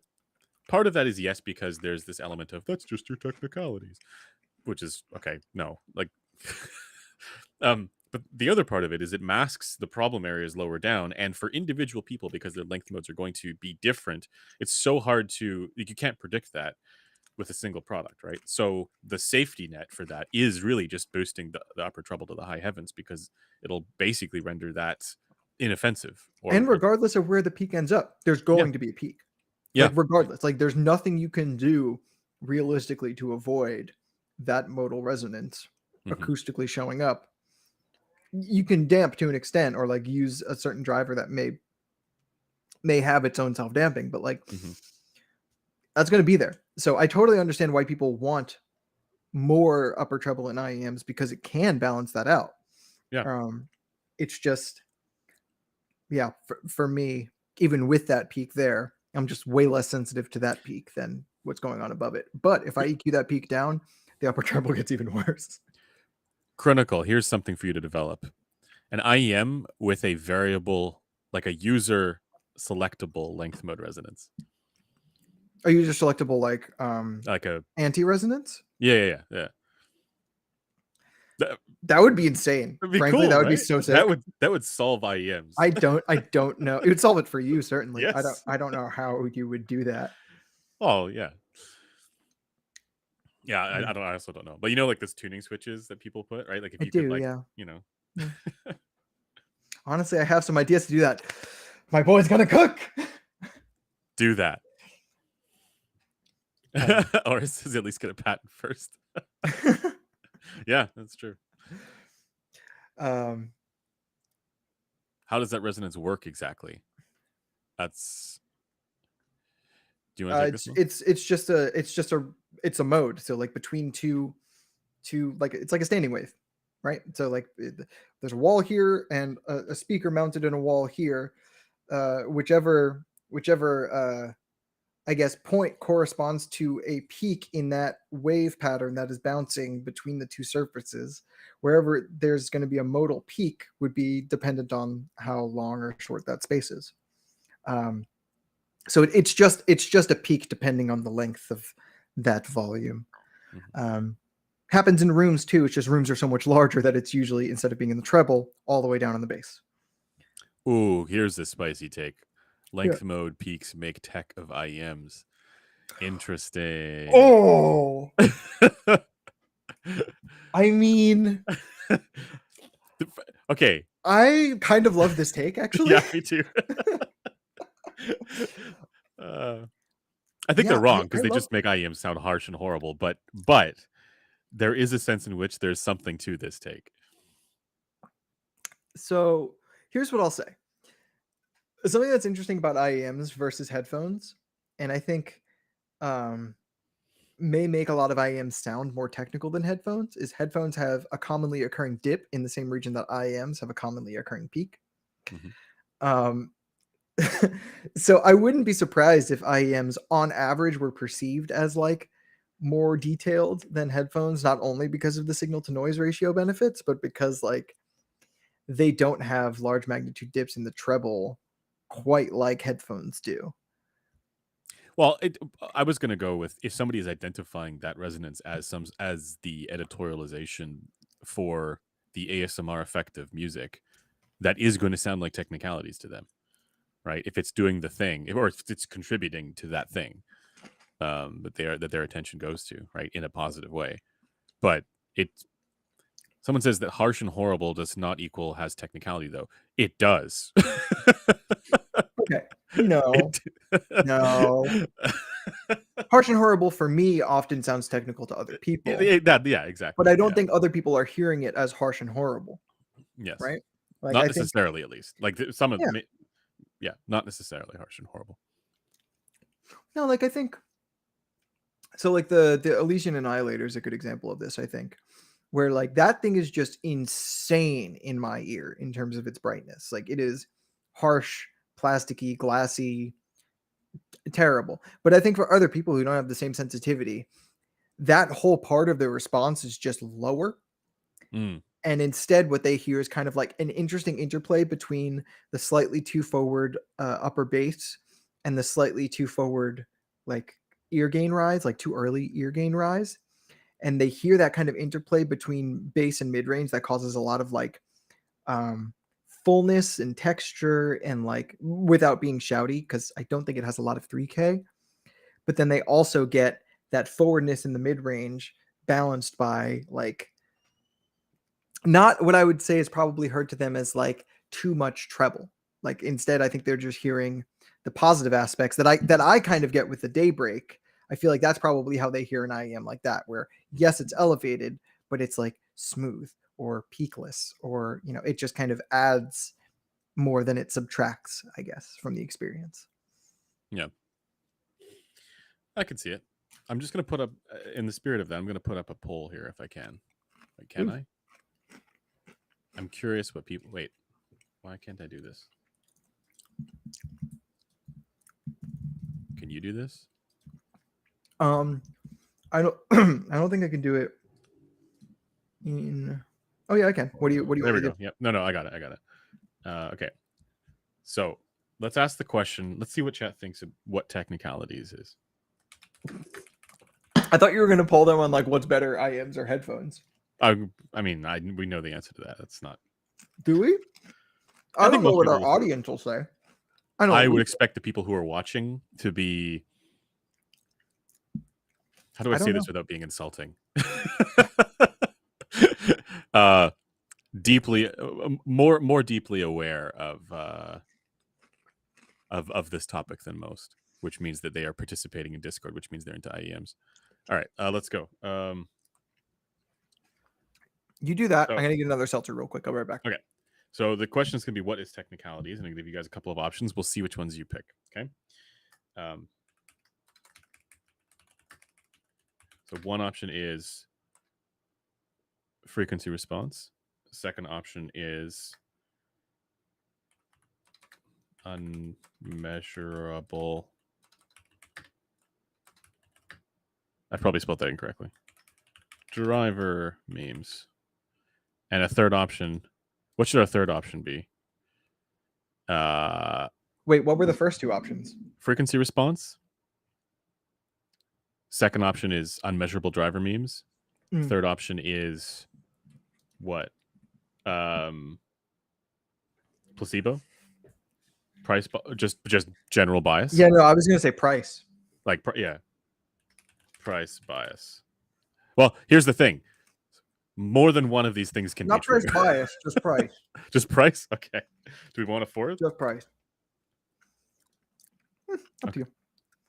Okay. No fourth. All right, let's go. And by the way, the outcome of this is the truth about what's going on, right? Like, that's how this works. This is so stupid. Oh, okay, shut up for me. Cool. Yeah. Can I vote in it? I don't think I can. That's a shame.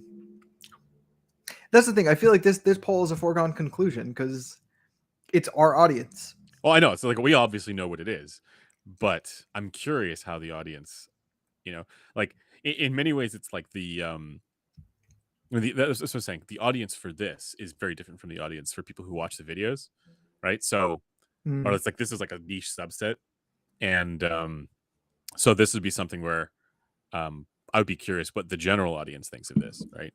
But general audience isn't here though. Unfortunately, general audience isn't here. I'm kind of surprised that this is. Geez, I thought this would be more of a clean sweep. We also have people memeing. That's true. And because we're talking about IEMs, we also have like more of the IEM crowd, which is definitely more technicalities pilled. I don't know that that's true. I also don't know that it's true, but I assume it's true because of Critical, who set them down the total technical dichotomy. No, path. like I think so. Yes, he did. That's your fault, Crin. But also, I also think they are like better. easily like I think they're easily the most graph oriented, like the most frequency That's also response. True. That's also oriented. true. Like I think if anything, like yes, they do care about technicalities, but I think in my experience at least, and maybe this is more so at a certain area of the price. Jeez, this is depressing. We have a lot of work to do. I think mid-fi IEM shoppers are a lot more aware of frequency response and the limits of things like technicalities versus mid-fi headphone shoppers. Well, I don't know though, because I get the sense that in both sort of crowds or camps, and this is just like a total conjecture, but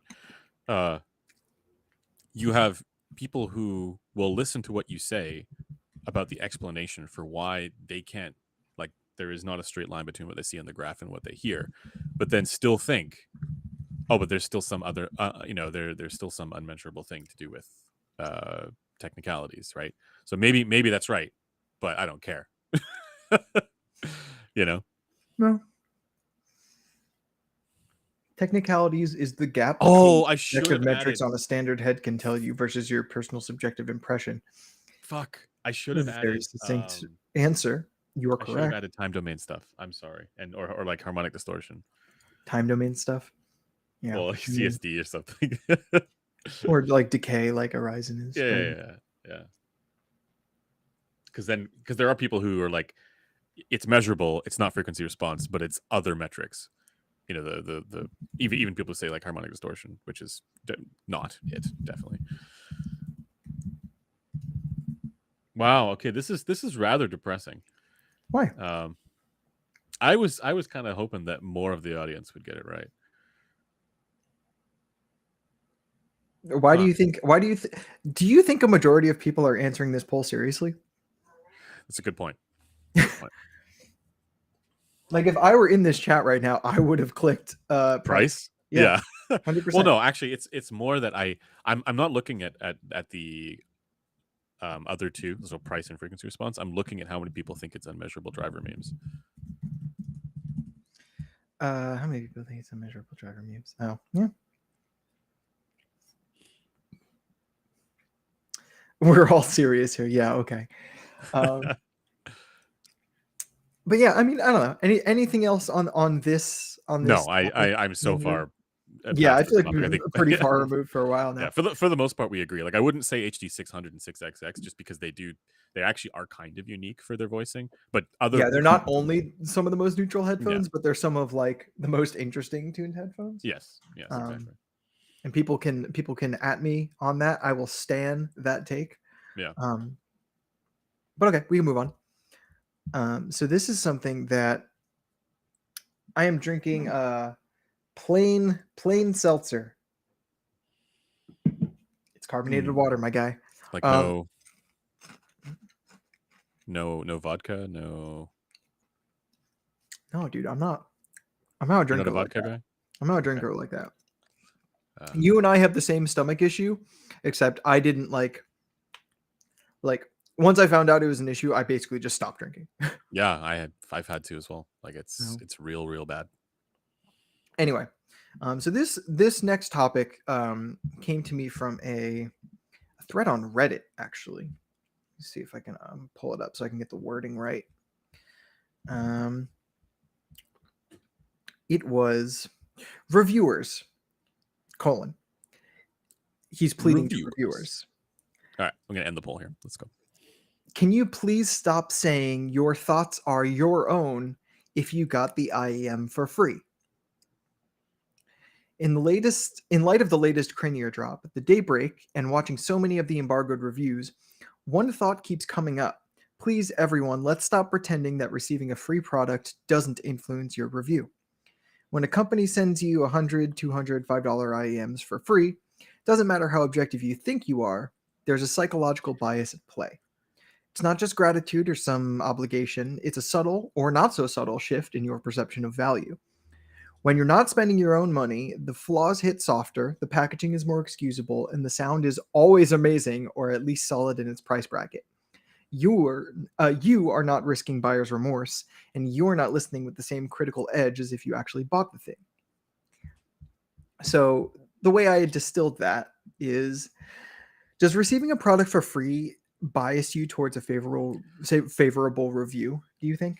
Well, first of all, there are so many things that are like hilariously and wildly incorrect about that post. Yeah. But and just on that note, I don't get to keep I don't own the products that I receive for review. They are property of headphones.com. They're not. So if they're like, hey, we want to, use this for a can jam thing or whatever, like it's not my own personal thing that I get to have afterwards, which is also nice because I'm not, there's no incentive to resell it or anything like that either. So, yeah, there are exceptions. Like there were things that have been sent to me as like gifts, right? There was the thing Metal 571 sent me a Cost Porta Pro and stuff like that.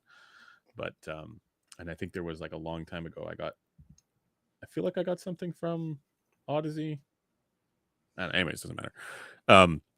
But 90% of the time we don't get to keep it. Mm-hmm. The but to answer the question, does receiving something for free potentially bias you? The answer is yes, but so does buying the product.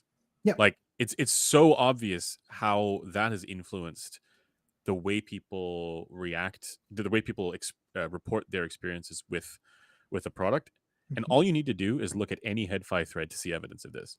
Like it's so incredibly obvious that this is they are in the copium fields, just The breathing deeply. copium fields.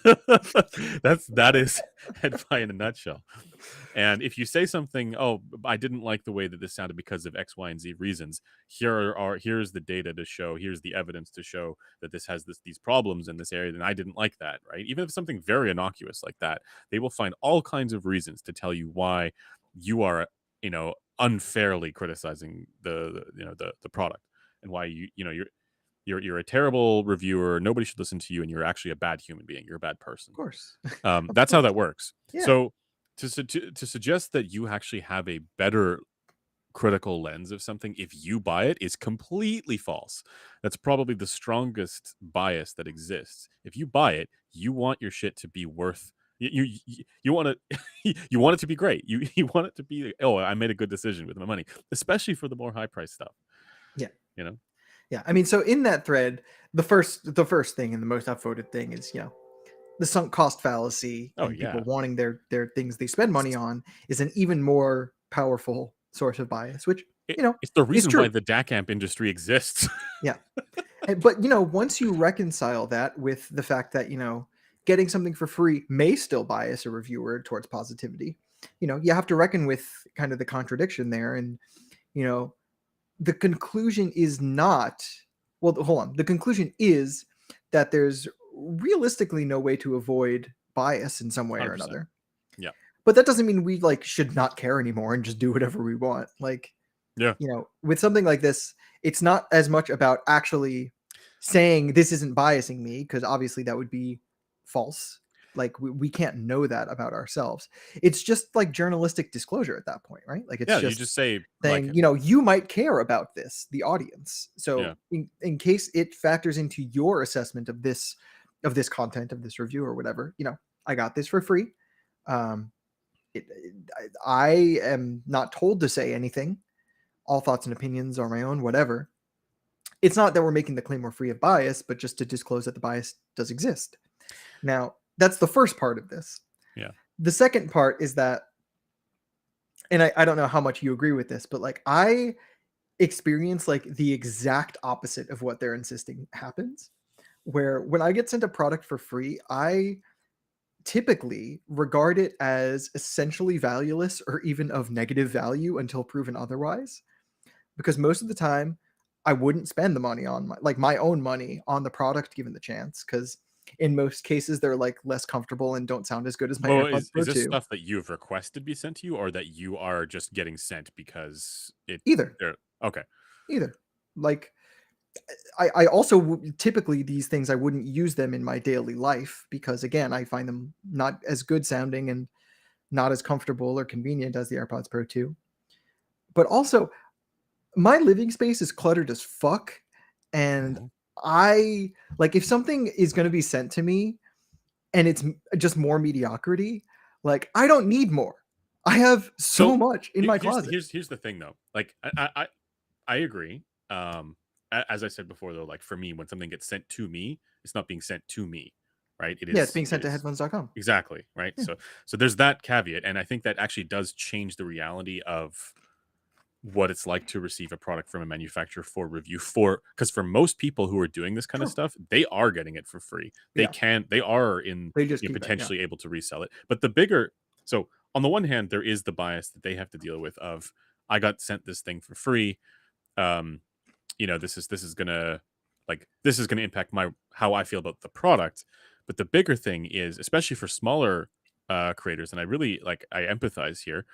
Um, in order to be able to do the job of reviewing products, you need products to be able to be sent to you, right? And if you're the kind of person who is going to say it like it is, it becomes more challenging to get products in. That's just especially when we're talking about the higher end headphones, that are out there.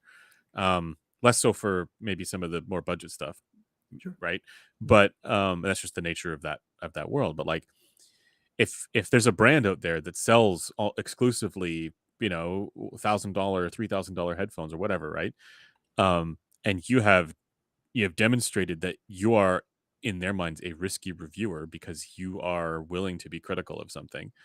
They are less likely to send you something in the future, right? They're less likely to, especially if you're not a large, like if you can't withstand that kind of absence. So I think that there's a bias in terms of, it lets people actually do the job of reviewing Yeah. to soften the blow on a lot of these things. Um, so yeah, I do think that bias is absolutely real, and in ways that people even that post aren't necessarily thinking about it. So you just Yeah. like, there's no easy answer to this. I don't. I empathize with folks who are trying to do the review game, and they're trying to be as hard hitting and genuine and honest about this stuff as possible, because it will ruffle feathers, right? Like, that's just the Yeah. nature of what's going on. The analogy that kept coming to mind when I was thinking about like how I feel with all of this was like being an underground hip hop reviewer. So like a music reviewer, like an album reviewer. Mm-hmm. And you're walking through Times Square and people are handing you mixtapes. Like, technically, yes, it's my job. I'm going to listen to this. I'm going to listen to it. I'm going Is to it really? analyze it through the vocabulary, the history, and contextualize it within the wider market of what is available for this kind of thing. But 99% of the time, You'd rather not. it's like someone had given me a pamphlet instead of You throw this away. literally what I was going to say. And and 99% of the time I'm going to be listening to classical music in my free time. Like, Yeah. Just like I'm not using IEMs in most of my free time. I'm using true wireless IEM, which is very different. Right. Okay. Like I feel like what the argument misses is like how much value these things actually have to an individual reviewer, which depends on how you can even use them. Like, for someone like you who is just so busy reviewing product, a brand could give you a headphone you kind of like, but even if you kind of like it, you probably still won't end up using it once you're done with the review. Yeah. It's funny because I've been kind of thinking about that lately. To do it with oh geez. Need some What is going on with Discord here? Jesus Christ. What? I don't Open have up. Discord open. Okay, you probably should. We're getting some bots. That's all. In In our the public server? yeah. Just gotta deal with that. Oh God, what the fuck? Yeah. All right, I got it. Griffin to the rescue. Sorry about that. Should be cleaned up. Yeah. So Mark Ryan says there are biases every way you can do it. 100% worth being aware of, but you also can't be looking for sources without bias, but find sources that handle bias acceptably well. I think that's a reasonable take. But again, it's like I even I don't know how much you want to get into this. Even the kind of thing that you've had to deal with specifically, Mark, where manufacturers have basically they know that you are the kind of person who is going to measure a product. That's going to impact the kinds of products that you're able to get in for review. And you've seen this firsthand, right? You've seen how this can impact the I guess the standing or the stature that a reviewer or media outlet has in this space.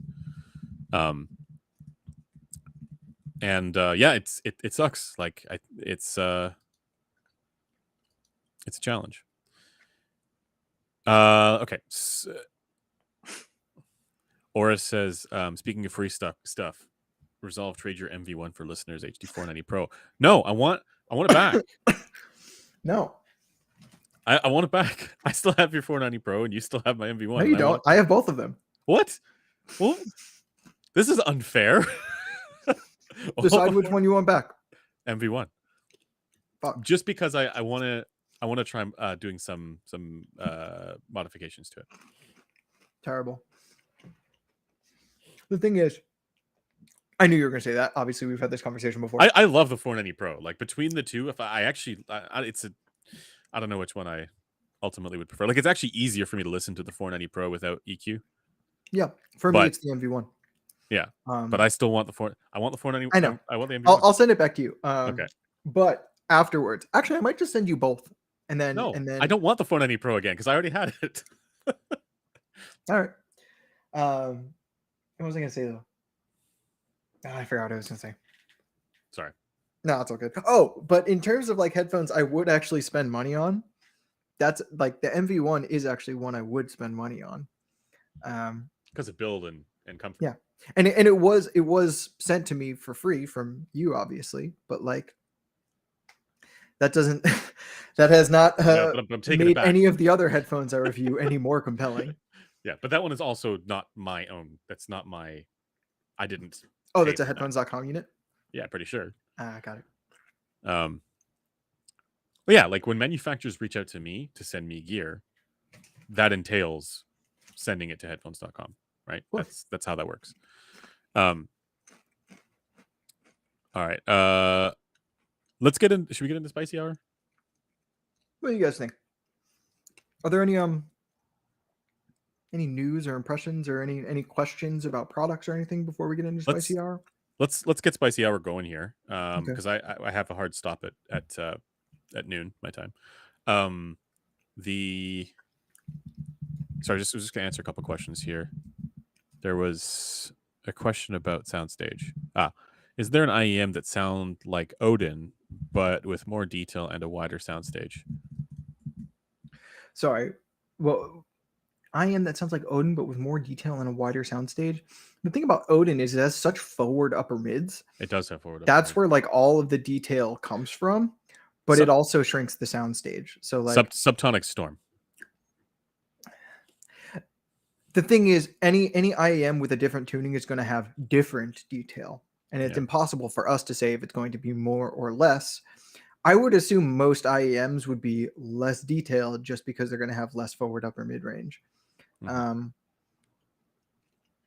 Yeah, I can't really say I could think of something that would have more detail and a wider soundstage. Focus on timbre, not detail and soundstage. I mean, yeah, that's the actual answer. But if that's what you enjoy about the Odin, I don't think you're going to get that same kind of detail with a wider soundstage, because the coloration that results in the detail, like directly results in the lack of soundstage.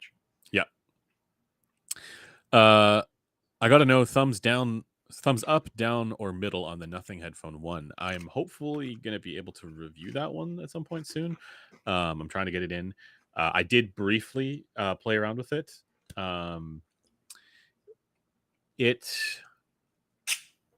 Hey, the ergonomics are very good. You're right there. Doing? Oh, you got your cat? Yeah, she's biting my headphone cable. One, not this one, but one over there. Hold on. Yeah, maybe it's. What are you doing? It's that special kind of copper that cats love. It makes the sound. It changes everything about the sound. No, and it's like, to be clear, I probably didn't need to get up and get her because she was literally biting my most thick headphone cable. It's like, it's actually a generic aux cable from my that I use because you didn't send me a cable for that. The stream just lagged. Is the stream okay, guys? Stream okay, guys? I don't see any drop frames. No, we're good. Okay, here's a spicy They're take. just talking about. Here's a spicy take. The Hi-Fi Man 2K dip is not really a dip. It's lack of some ear gain. What do you mean by that? So this is a theory I had for a while, which is that the 2K dip is a purposeful, or what's the word? It is something caused by a shifting of the balance of contribution of the ear to the sound. So meaning like something like the HD800 or the Hi-Fi Man, they interact more with the outer ear than the inner ear. Look at And you, that's how Captain we get the PRTF frequency over here. response result that looks more like a blocked canal HRTF than like a full HRTF, if that makes sense, right? Because you're getting less of the canal, more of the outer ear. I don't think that's actually true. I just don't think know. there's a dip there. I don't know. Yeah, no, like I don't think it's actually due to the ear factors having a different balance between them. Like Because they don't all have a dip there. It's just some, like the well, yeah, common but trend also for the like Eggy Man. the sound is passing through both. Yeah. Oh yeah, I see what you're saying. Like it doesn't. I know what you mean. It's still going through the canal to get to your eardrum. So Yeah. Yeah. Uh, Whoa, spicy take in chat. Jesus Christ. Cat is cute, but my cat's cuter. We will fight. Your cat is very cute and a precious baby, but mine is perfect. Okay. IEM soundstage is just down to the density of acoustic damping. There's some words in there. I don't Are know. you saying that less damping is more soundstage? I would firmly disagree with that, actually. His mic cut out because he's not using audiophile grade cables. So true. Non-linear. Imagine not being able to hear the difference between cables. Is that was the one Headphone post, if I remember correctly. Argus says nonlinear distortion can be heard on IEMs along with roughness in critical bands.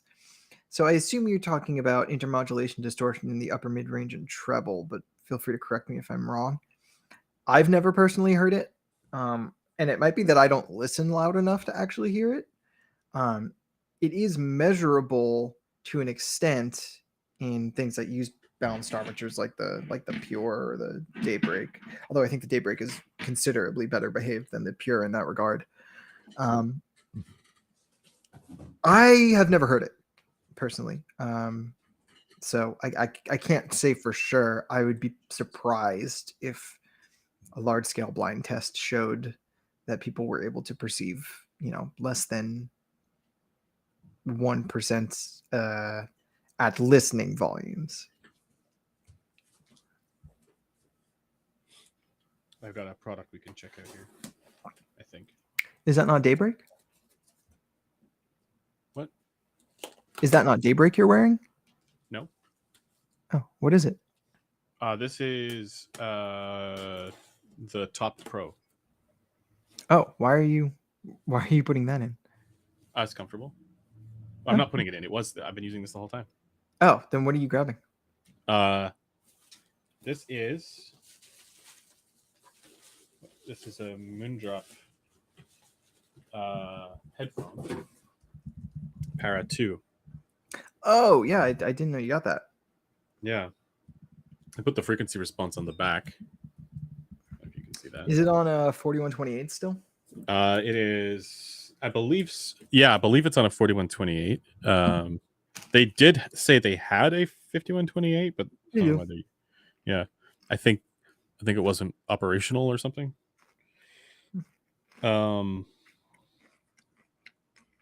Yeah, BNK 4128, and it looks like they're using generic HRTF or something. That's the 4128 HRTF tilted by 1.4 decibels. Yeah, that's what it looks like. Yeah, but smooth. It's like got that rounded resonance around 9K, right? Yes. Yeah, but it's very smooth. That's why it's IEEE 1625 version of the 4128 DF. It's the same one we use. It's just smoothed a lot more. Yeah, Not sure how I feel about that one.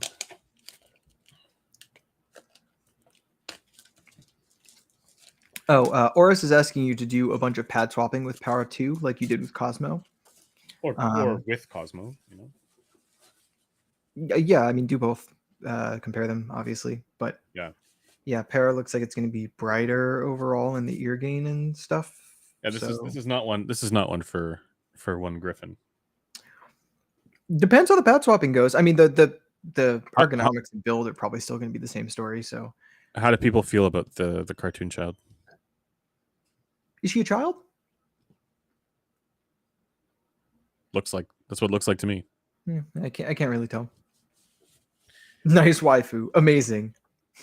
Well, people were getting after me in Bad Seed Tech's video for being like, "Oh, you're not respecting the culture." It's like I don't have any issues with it. I just don't want it on my audio products. Like people can do whatever they want with it. I don't care. I don't have any. Okay, Jatus, pause. What? He said, S plus, all cartoon children are beautiful. Yeah, like if people are into that, that's cool. Like I don't care. No big hat, so 0 out of 10. I just don't want it to influence. I don't want it to be on my on like, again, even stuff like this where it's on the packaging. I even kind of don't care, right? It's more when there's products like that where it's actually on the product or in the product, like on the edge, where I'm just like, fuck this. This is too much.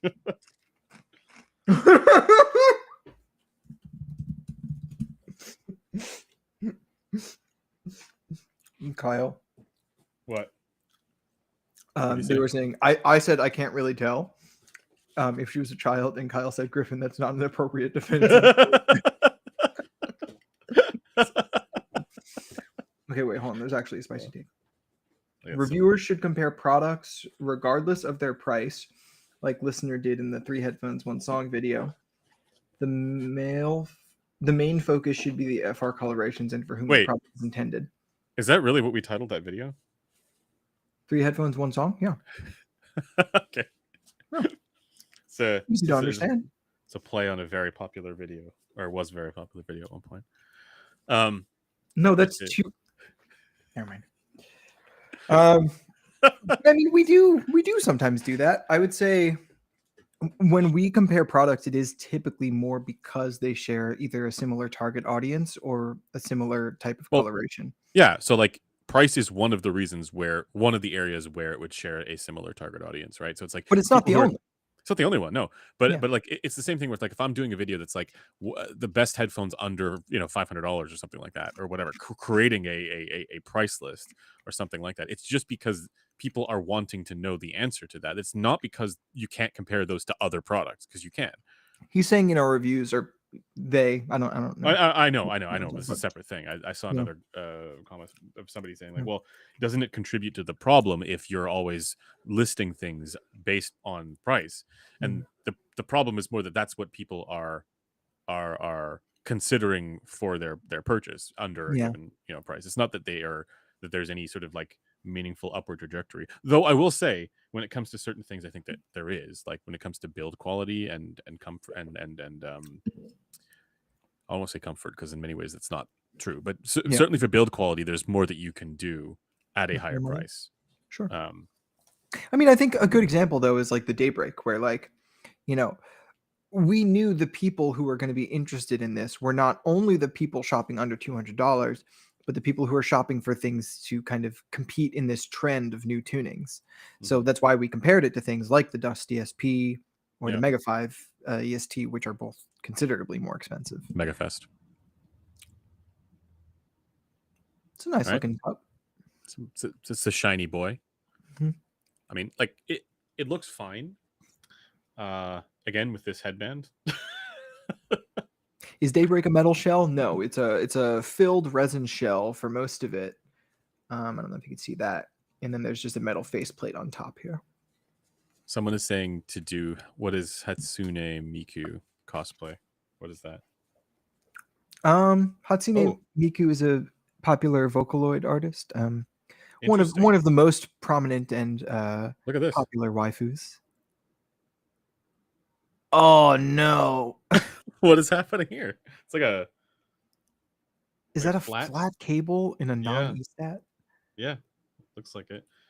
And then they reveal Reluctant it. engineer. No, it's not closed back. I think it just looks very. The holes are very small. Interesting. Hot take: if you can't dance wearing the headphone, it's a bad headphone. Full agreement. I can't dance without wearing a headphone. Okay. I mean, that's not true. I technically do know how to. I can do like some Latin dance, but that's it.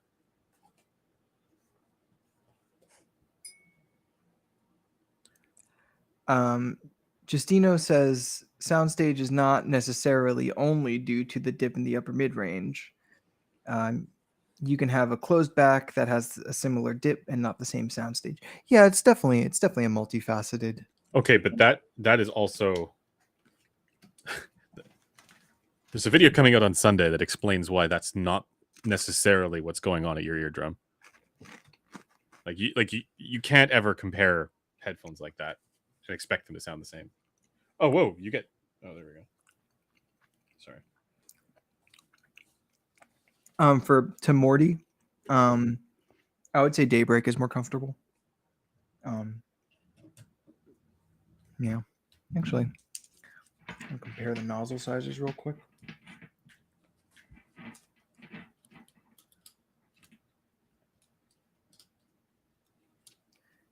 Yeah, the thing is at the lip, like at the end, Pure's nozzle size is smaller, but it has that lip on it now, which does make it thicker at its widest point.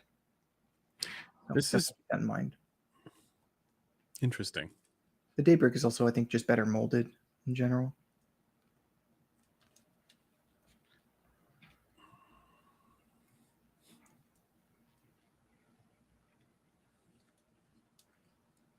I just can't wear headphones like these that have no clamp. Yeah. Yeah. All right. It's very open sounding. That's good. We got to take the hat off here. +5 soundstage, no hat. Yeah. No hat for real. All right. Are you stupid? Are you on the minimum extension setting? No, but I could. It's almost. It's like second from bottom. Got it. All right.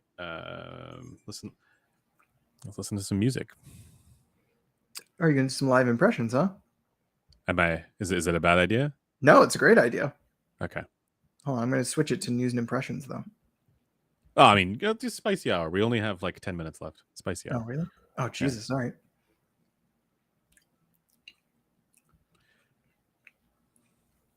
Can we do an IEMs and headphones tier list based on looks alone? That would be fun. We should do that one time. This passes the change the world test. Initial disqualifier is. I'm gonna be real. I think that track is too good sounding. It has issues in the treble. Yeah. All right, let's move. Oh.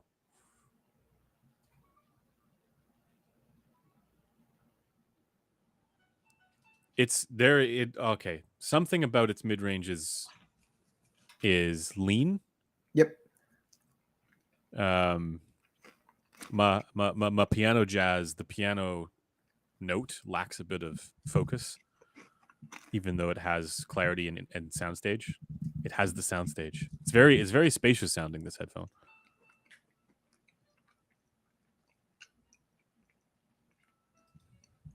Wait, why are you listening to music and not sine sweeps? That's a problem. Yeah. We listen to Pink Noise over here. Wait, Every Wednesday at 8 p.m. Let me listen to some Pink Noise. Real ones understand that reference. Is that a Mark Ryan? Just yeah. All right, let's see. Pink random full range. Oh, wait, you're actually listening to Pink Noise?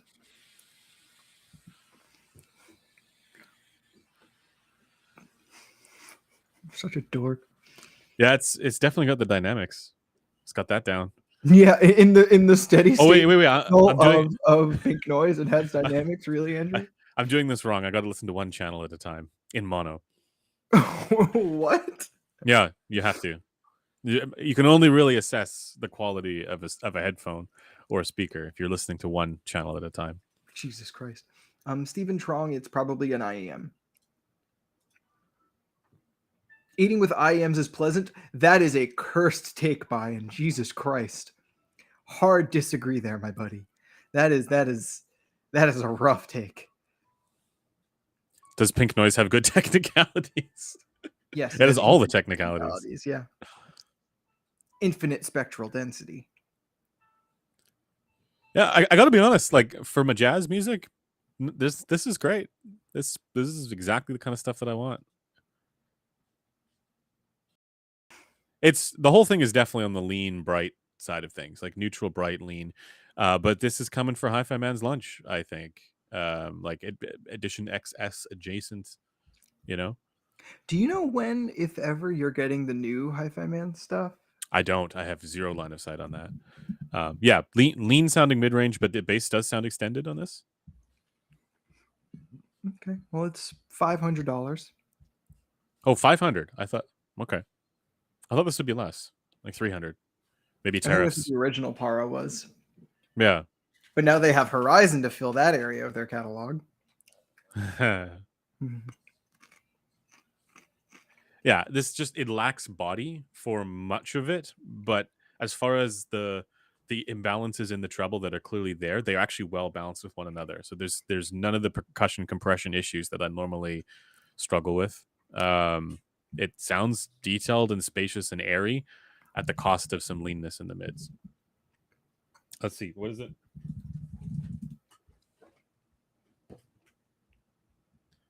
Oof, yeah. What? I'm seeing why the mids are lean now. Yeah. And that's on 4128, so it's I expect that that to be the 1K bump that causes it. Oh yeah. Oh yeah. A lack of low mids. Listener really wants to try Audivina LE. So true. All right. Let's I can do I think I can do one side for you guys here. Let me just One what? I can do one side for because of my mic setup here. I can sweep it. Oh, like measurements. Yeah. Oh, okay. If you want. Yeah. Just don't use any targets that are not public. Oh, right. Do you want me to just send you like a DF plus 10 real quick? Yeah. Yeah, sure.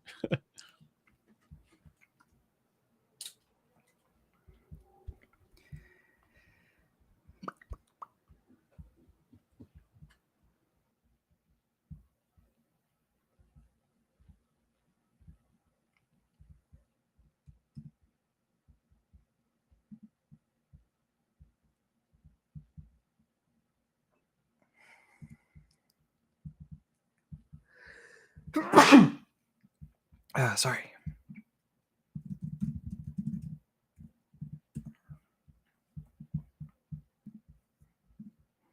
Can you mute yourself for a second? Yeah, 1 second. Sorry, I'm just sending you the. I just totally went into the headphone. I got this perfect squig, and then there's a griffin sneeze in there.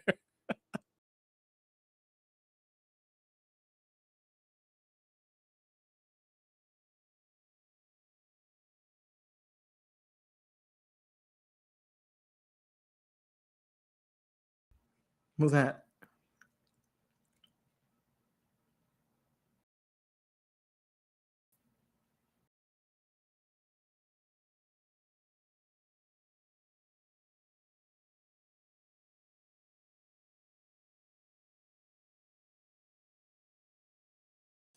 All right, I got two here. That's probably good enough.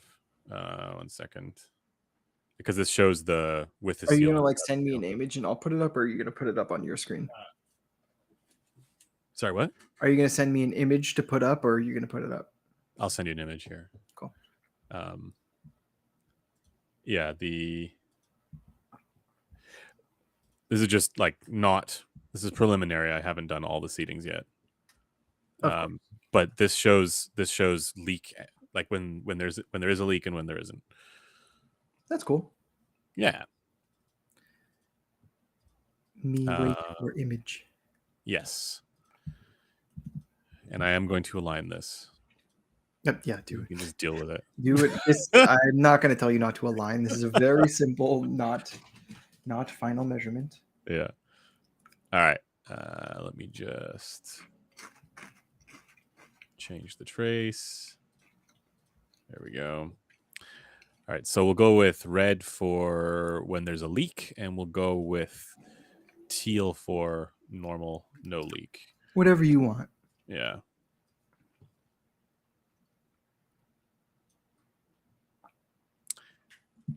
Interesting. Not at all what it measures on the 4128's weird. Yeah. That HRTF is weird. It's weird. This is what I've been saying. Yeah. Yeah. So the leanness is very obvious when you get a seal. Wow. It's yeah. All right. Let me. But for the rest of it, man, like this thing kind of this is good. The treble is good. Breaking news: Planar enjoys planar. The treble is good. Like I can't complain about this. Not too much. Can chat see this? Can chat you see this, chat?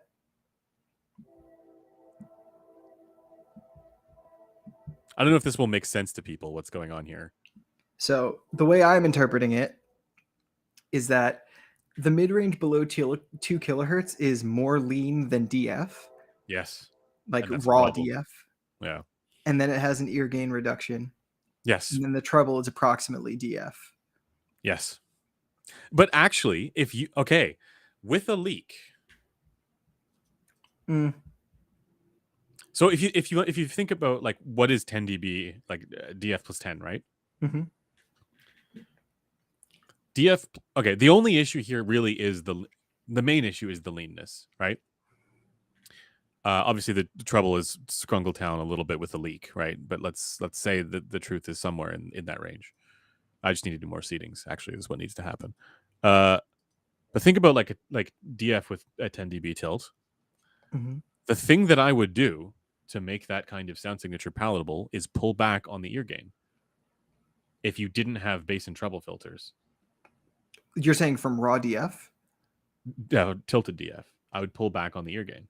Well, this is. Yeah, I mean, this isn't tilted DF with an ear gain reduction, though. This is no. I know. I'm just saying. That's what I would do, and that's kind of what the sound signature here looks like it does. Apart from the leanness in the mid, I would say it's not tilted. It's not tilted enough when you get a seal. I completely agree. I mean, I would say it's not tilted at all. It looks more like just raw DF. Raw DF, yeah. Ear gain reduction. But that's what I'm saying. With a break in the seal, it kind of looks like tilted DF. I don't know. A single peak around 40 hertz is not enough to warm up that mid range. Like, absolutely not. It's true. But like this is kind of why I think the Cosmo worked. Because so something Mark was saying earlier is that, do you have a Cosmo Squeak, by the way? Not on hand. Not right now. Okay. Actually, have a hard stop. But something Mark was saying is that the Para 2 seems like a Para with Cosmo pads. Correct me if I'm wrong there, Mark. I might be misinterpreting what he said. But below 2 kilohertz, this looks very similar to Cosmo. But in my opinion, the reason Cosmo worked is because it paired that extremely lean mid-range with a rather dark treble response. So the two colorations. This just doesn't have the dark. Each other. Yeah, this just doesn't have the dark treble. But if you introduce a leak, that kind of makes up for it a bit.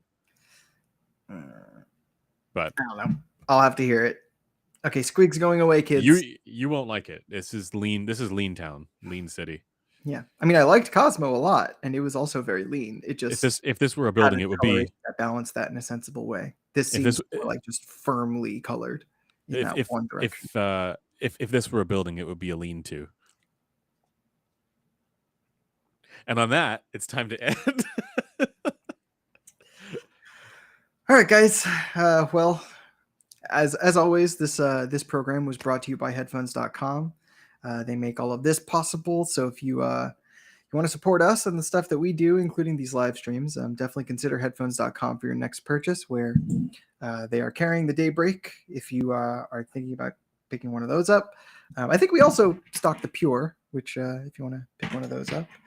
I don't know what our inventory situation is like on the Pure. The Daybreak, we should be getting another shipment within a week or so. But other than that, do you have anything Again, else? you are not getting that shipment. They are getting that shipment. Yeah, I don't. I have no. Yeah. You are not the one. I'm not You're there. not the one with the in the alley with the trench coat. And you want to buy some daybreaks. No, that is not me. Okay. Although that'd be funny. It would be funny. Yeah. Okay, we should go. Yeah. All right. Bye-bye, everybody.